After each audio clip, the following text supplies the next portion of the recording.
मेरे प्यारे बच्चों, आज हम लोग मैथ में पहली चैप्टर कक्षा 10 का संख्या पद्धति पढ़ेंगे। इसमें हम लोग सीखेंगे कि √2 एक अपरिमेय संख्या है। तो प्रश्न हमारा यह है कि सिद्ध करें कि √2 एक अपरिमेय संख्या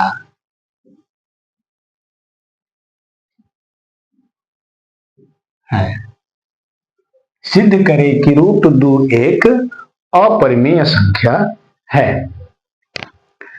तो इसको सिद्ध करने के लिए हम लोग सबसे पहले जानते हैं कि परिमेय संख्याओं को P/Q के रूप में लिखा जाता है। तो अपरिमेय संख्या जो होगी उसे P/Q के रूप में नहीं लिखा जा सकता है। इसे सिद्ध करने के लिए हम लोग विरोधाभास विधि का प्रयोग करते हैं। तो आइए सीखते हैं कि किस तरह से विरोधाभास विधि का प्रयोग करके हम लोग यह प्रमाणित करेंगे कि √2 एक अपरिमेय संख्या है। सबसे पहला स्टेप हमारा होगा, स्टेप 1 में हम लिखेंगे कि माना कि √2 एक परिमेय संख्या है। परिमेय संख्या है। जैसा कि हम लोग जानते हैं कि √2 को सिद्ध करना है कि अपरिमेय संख्या है, लेकिन हमने पहले ही बताया कि विरोधाभास विधि का प्रयोग करेंगे, इसलिए हम इसका विपरीत मान लेते हैं कि √2 एक परिमेय संख्या है। अब √2 को जब परिमेय संख्या मान लिया तो यह P/Q के रूप में होगा। तो हम लिखेंगे जहां P/Q के रूप का है तथा P और Q का कोई भी उभयनिष्ठ गुणनखंड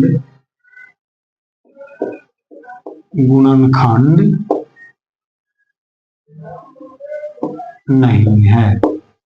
अब यदि √2 परिमेय संख्या है और इसे P/Q के रूप में लिखा जा सकता है, तो P और Q का कोई भी उभयनिष्ठ गुणनखंड नहीं होगा, क्योंकि जब भी हम कोई संख्या भिन्न के रूप में P/Q के रूप में लिखते हैं तो उसके मानक रूप को लिखते हैं।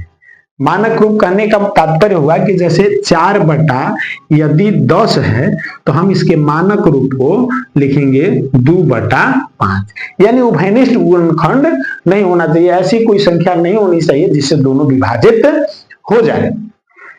तो आप लोगों को ये बात समझ में आ गया होगा कि P/Q का कोई भी उभयनिष्ठ गुणनखंड नहीं है तथा P और Q कोई पूर्णांक है। P और Q कोई पूर्णांक है, Q बराबर नॉट 0। ये चीजें हम ध्यान रखेंगे। हमें जब भी सिद्ध करना हो √2 को, √5 को, √3 को, इस तरह से अगर सिद्ध करना है तो सबसे पहली बात हम ये ध्यान रखेंगे कि हमको इस तरह से लिख लेना होगा। जो भी दिया रहेगा लिखेंगे कि माना कि वह एक परिमेय संख्या है। जब परिमेय संख्या होगा तो वह P/Q के रूप का होगा, जहां P और Q का कोई भी उभयनिष्ठ गुणनखंड नहीं होगा और Q 0 के बराबर नहीं होगा। तो ये लिखने के बाद हमने देखा कि √2 बराबर हो गया P/Q का। √2 जब P और Q के बराबर हो गया तो हम क्या करते हैं कि रूट को हटाने के लिए दोनों पक्षों में वर्ग कर देते हैं। तो लिखेंगे वर्ग करने पर। तो वर्ग करेंगे तो इस तरफ भी वर्ग हो जाएगा और इस तरफ भी वर्ग हो जाएगा।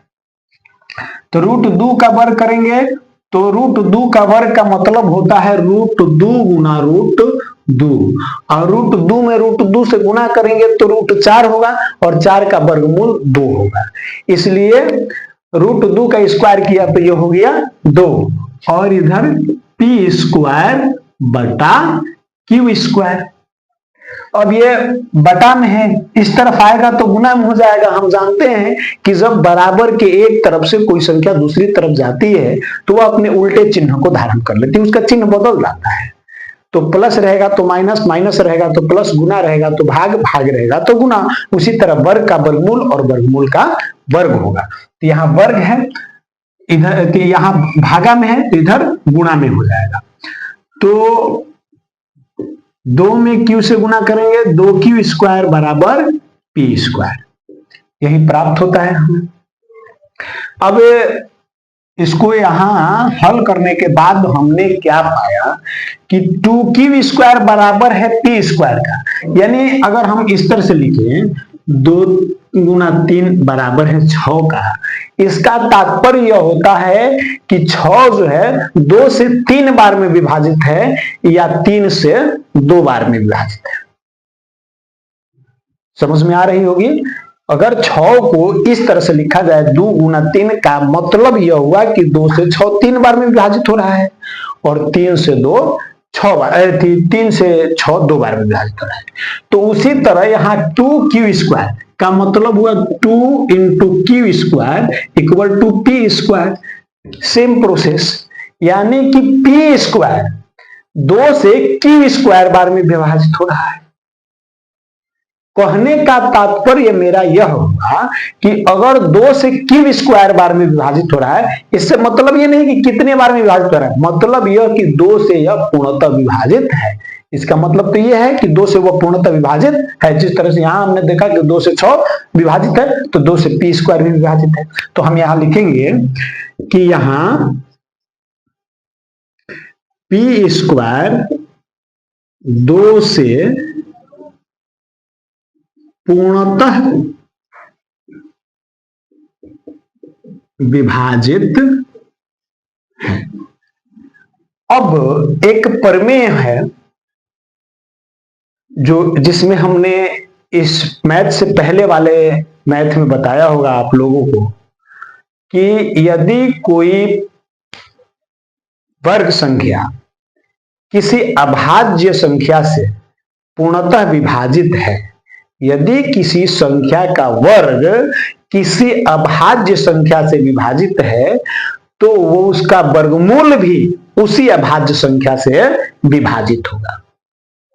अगर किसी संख्या का वर्ग किसी अभाज्य संख्या से विभाजित है तो उसका वर्गमूल भी उसी अभाज्य संख्या से विभाजित होगा। जैसे मान लीजिए कि 6 का वर्ग 36 है, 6 का वर्ग 36 है, तो 36 यदि 3 से विभाजित, 3 एक अभाज्य संख्या, अगर 36 3 से विभाजित है तो 6 भी विभाजित होगा। अगर 2 से 36 विभाजित है तो 2 से 6 भी विभाजित होगा। इसी तरह अभाज्य संख्याओं को हम देख लेंगे, जिस अभाज्य संख्या से वर्ग संख्या विभाजित है उसका वर्गमूल भी उसी अभाज्य संख्या से विभाजित है। तो हम लिखेंगे कि यदि किसी संख्या का वर्ग, यदि किसी संख्या का वर्ग किसी अभाज्य संख्या से अभाज्य संख्या से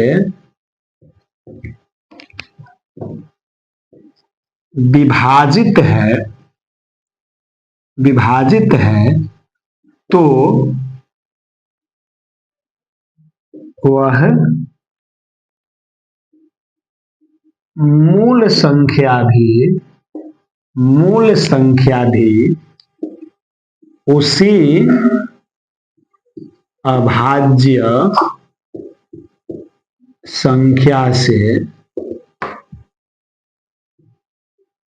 विभाजित होगा। हमारा प्रमेय कहता है कि यदि किसी संख्या का वर्ग किसी अभाज्य संख्या से विभाजित है तो वह मूल संख्या भी उसी अभाज्य संख्या से विभाजित हो।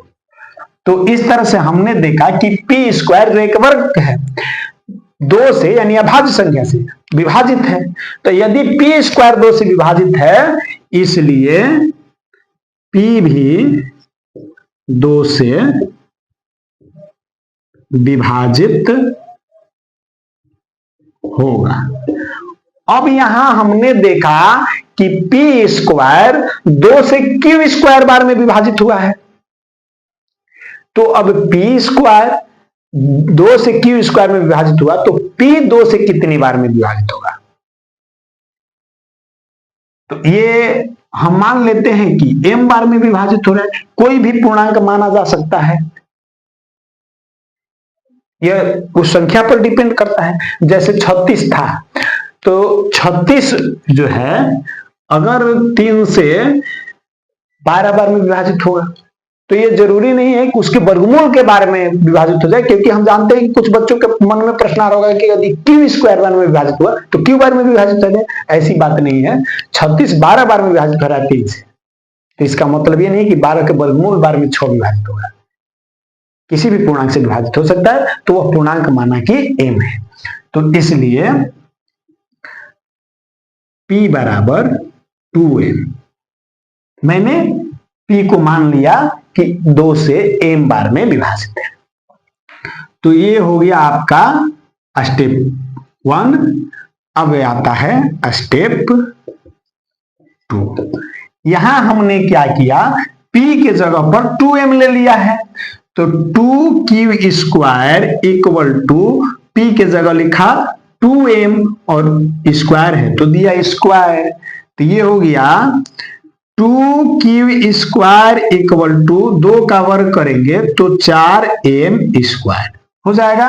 अब 2 से 4 जो है 2 बार में विभाजित हो रहा है, तो q square equal to 2m square. ठीक है, q square equal to 2m square.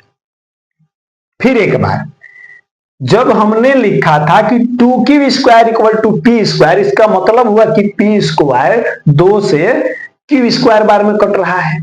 यहां q square equal to 2m square आया, इसका मतलब कि q स्क्वायर 2 से m स्क्वायर बार में कट रहा है, विभाजित हो रहा है।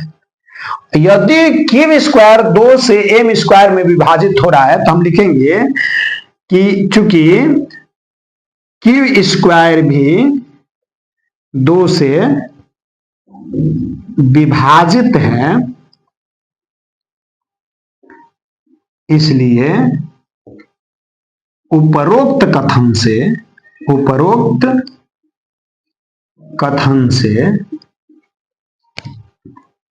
Q भी 2 से विभाजित होगा। उपरोक्त कथन का मतलब यह कि यदि किसी संख्या का वर्ग किसी अभाज्य संख्या से पूर्णतः विभाजित है तो वह वर्गमूल संख्या भी उसी अभाज्य संख्या से विभाजित होगा। तो यहां हमने देखा कि q स्क्वायर भी 2 से विभाजित हो गया, तो q भी 2 से विभाजित होगा। तो यहां क्या पाया गया कि हमने देखा कि p भी 2 से विभाजित है और q भी 2 से विभाजित है। अब हम आते हैं अपने उपरोक्त कथन पर। हमने पहले ही इस कल्पना में लिखा है कि √2 एक परिमेय संख्या है जो p बटा q के रूप का है, और जहां p और q का कोई भी उभयनिष्ठ गुणनखंड नहीं है। लेकिन इस मैथ के कैलकुलेशन के बाद हम इस निर्णय पर पहुंचते हैं कि 2 का एक गुणनखंड p का एक गुणनखंड 2 है और q का भी एक गुणनखंड 2 है। तो p का भी गुणनखंड 2 है, q का भी गुणनखंड 2 है, इसका मतलब p और q का एक उभयनिष्ठ गुणनखंड 2 है। यहां p और q का एक उभयनिष्ठ गुणनखंड 2 प्राप्त होता है। यहां हमें P और Q का एक उभयनिष्ठ गुणनखंड 2 प्राप्त हो रहा है। तो या तो यहां मिस्टेक है या यहां मिस्टेक है, दोनों एक दूसरे का विरोध कर रहे हैं। ये दोनों कथन एक दूसरे के विरोधाभास उत्पन्न कर दिया। जहां एक बार हमने कहा कि P और Q का कोई उभयनिष्ठ गुणनखंड है ही नहीं, और वहीं अभी हम निष्कर्ष पर पहुंच रहे हैं कि P और Q का एक उभयनिष्ठ गुणनखंड 2 है। यहां तो विरोधाभास उत्पन्न हो गया। इन दोनों कथनों में से कोई एक ही कथन सही है, ये निश्चित है। ऐसा विरोधाभास क्यों उत्पन्न हुआ, लिखते हैं हमें यहां हमारे कथन का विरोधाभास उत्पन्न हो रहा है। विरोधाभास उत्पन्न हो रहा है क्यों? कहीं ना कहीं मिस्टेक हुआ तभी विरोधाभास उत्पन्न हुआ। तो अब हम देखेंगे कि इस पूरे मैथ में कहां पर विरोधाभास उत्पन्न होने की संभावना है, कहां पर मिस्टेक होने की संभावना है, गलती होने की कहां संभावना है। तो यहां से हम लोग देखें तो यहां तक जो भी हमने लिखा है, इसमें तो हम लोगों ने कहीं भी कैलकुलेशन में मिस्टेक होने का संभावना नहीं है। यहां तो हम लोग कैलकुलेशन किए हैं, तो कैलकुलेशन में गलती होने की संभावना नहीं है। लेकिन यह जो स्टेप 1 की प्रथम लाइन है, जो कथन है, वो हमने तो कल्पना किया है, और कल्पना तो कुछ भी किया जा सकता है। जैसे हम लोग बैठे बैठे मन में कल्पना करते हैं, सोचते हैं कि मोटरसाइकिल भी आकाश में उड़ रहा हो, तो कल्पनाएं कुछ भी किया जा सकता है। उड़ते हुए हवाई जहाज को हम अपने हाथों से पकड़ लें, ये कल्पनाएं हैं हमारी। तो कल्पना गलत हो सकती है, यानी जो भी संभावनाएं हैं, इस कथन में ही संभावना है कि मिस्टेक हुआ है। यानी हम यह स्वीकार कर लेते हैं कि हमने जो कल्पना किया था वो त्रुटिपूर्ण है। तो लिखते हैं, अतः हमारी कल्पना त्रुटिपूर्ण है। एक बार फिर से मैं आप लोगों को चाहूंगा कि पूरा सारांश के रूप में समझा दूं, उसके बाद हम लोग अंत में निर्णय पर पहुंचेंगे। कि सबसे पहला काम हम लोगों का यह है कि पहले हम जो प्रश्न दिया गया है कि √2 को, √3 को, √5 को, जो भी संख्याएं दी रहेगी, पहले हम ये उसका विरोधाभास यानी उल्टा मानेंगे। सिद्ध करना है अपरिमेय संख्या, तो हमने उसका उल्टा मान लिया कि माना कि यह एक परिमेय संख्या है। और जब भी परिमेय संख्या माना तो वो P बटा Q के रूप का है, जहां P और Q का कोई भी उभयनिष्ठ गुणनखंड नहीं है, तथा P और Q कोई पूर्णांक है, Q बराबर नहीं है 0 का। यह हमें सारे प्रश्नों में लिखना है। यहाँ जो भी रहेगा √2, √3, √5, √7 जो भी रहेगा लिखेंगे, और ये सारी चीजें फेस टू फेस इसी तरह से लिख दिया जाएगा। उसके बाद हम कैलकुलेशन शुरू करेंगे। तो सबसे पहले हम रूट हटाने की प्रयास करेंगे, इसके लिए वर्ग करेंगे, और वर्ग करने पर हम इस तरह से प्राप्त होगा। और जब ये प्राप्त हुआ तो हम क्या करेंगे कि ये जो बटा में Q² है, इसको बराबर के इस तरफ लाएंगे, तो चिन्ह उल्टा हो जाता है। तो इधर भागा में था तो इधर गुणा में हो गया, और ये प्राप्त हो गया। जब ये प्राप्त हुआ तो हम यहाँ लिख करके समझाएं कि 2 गुना 3 बराबर 6 का मतलब यह हुआ कि 2 से 6 3 बार में कट रहा है, या 3 से 6 2 बार में। तो इसका मतलब कि 2 गुना Q² बराबर T² का मतलब हुआ कि 2 से Q² बार में T² कट रहा है, या ये हम लोग कहें कि 2 से P² विभाजित है। जब 2 से P² विभाजित है तो लिखेंगे कि 2 से पूर्णतः विभाजित है। यहाँ P² 2 से पूर्णतः विभाजित है। और एक परिमेय की याद दिलाया मैंने कि यदि किसी संख्या का वर्ग किसी अभाज्य संख्या से विभाजित होता है, तो वह मूल संख्या भी उसी अभाज्य संख्या से विभाजित होगा। यह नियम है कि अगर 6 का वर्ग 36 है और 3 से विभाजित है, तो 6 भी 3 से विभाजित होगा। उसी तरह 36 अगर 2 से विभाजित है, तो 6 भी 2 से विभाजित होगा। यानी जिस संख्या का वर्ग किसी अभाज्य संख्या से विभाजित होता है तो वह संख्या भी उसी अभाज्य संख्या से विभाजित होगा। तो इस निष्कर्ष पर पहुंचते हैं कि जब p स्क्वायर 2 से विभाजित है तो p भी 2 से विभाजित होगा। और कितना बार में, तो इसके लिए हमने मान लिया कि m बार में, m कोई भी पूर्णांक हो सकता है कि उतनी बार में विभाजित है। तो p बराबर जब 2m लेकर के इसको हल करते हैं तो q स्क्वायर का 2q स्क्वायर मैंने लिखा, p के जगह पर 2m लिखना था, p बराबर 2m दिया हुआ है तो p के जगह पर 2m लिखा, स्क्वायर था तो स्क्वायर दिया, फिर इसका कैलकुलेशन किया तो 2 से 4 2 बार में कट गया तो q स्क्वायर बराबर 2m स्क्वायर प्राप्त हुआ। तो फिर हम देख रहे हैं कि q स्क्वायर बराबर 2m स्क्वायर का मतलब यही है कि 2 into m square equal to q square, का मतलब यह हुआ कि q स्क्वायर 2 से विभाजित है। और यदि q स्क्वायर 2 से विभाजित है तो उपरोक्त कथन तो यही कह रहा है कि अगर वर्ग विभाजित है तो वर्गमूल भी विभाजित होगा। तो q स्क्वायर 2 से विभाजित है तो q भी 2 से विभाजित होगा। तो जब p भी 2 से विभाजित है, q भी 2 से विभाजित है, इसका मतलब p और q का एक उभयनिष्ठ गुणनखंड प्राप्त हो गया 2। जब p और q का उभयनिष्ठ गुणनखंड 2 है, और हमने पहले ही कहा है कि p और q का कोई भी उभयनिष्ठ गुणनखंड नहीं है, तो यहां हमारे कथन का विरोधाभास उत्पन्न होगा। और इस विरोधाभास उत्पन्न होने का कारण यह था कि हमारी कल्पना त्रुटिपूर्ण थी। हमने स्वीकार कर लिया कि हमारी जो कल्पना है, हमने जो माना है वो गलत है। अब जो गलत मान लिया उसको सही कर देते हैं। तो क्या गलत मान लिए हैं? परिमेय संख्या।